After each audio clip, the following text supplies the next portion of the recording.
ജീവിതത്തിന്റെ നല്ല ഭാഗം ചുമടെടുക്കുന്നവരാണ് റെയിൽവേ പോർട്ടർമാർ.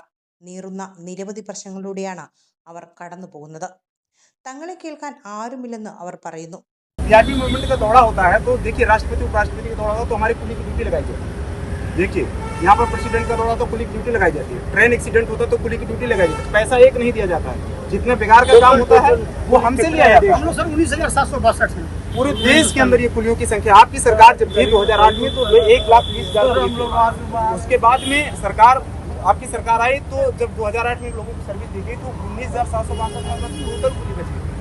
हमसे क्या चाहते हैं? हम आपसे ये चाह रहे हैं कि आप एक बार हमारी पुरानी पॉलिसी जो आप 2008 में ला करके हमारे पुलियों को उद्धार हुआ था वही करवा देंगे तो।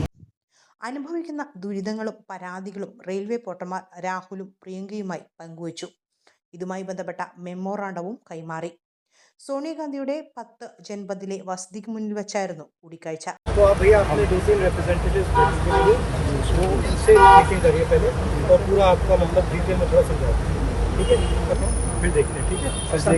ഒരു വർഷം മുൻപ് ദില്ലി ആനന്ദ് വിഹാർ റെയിൽവേ സ്റ്റേഷനിൽ പോർട്ടർമാരുമായി രാഹുൽ ഗാന്ധി കൂടിക്കാഴ്ച നടത്തിയിരുന്നു.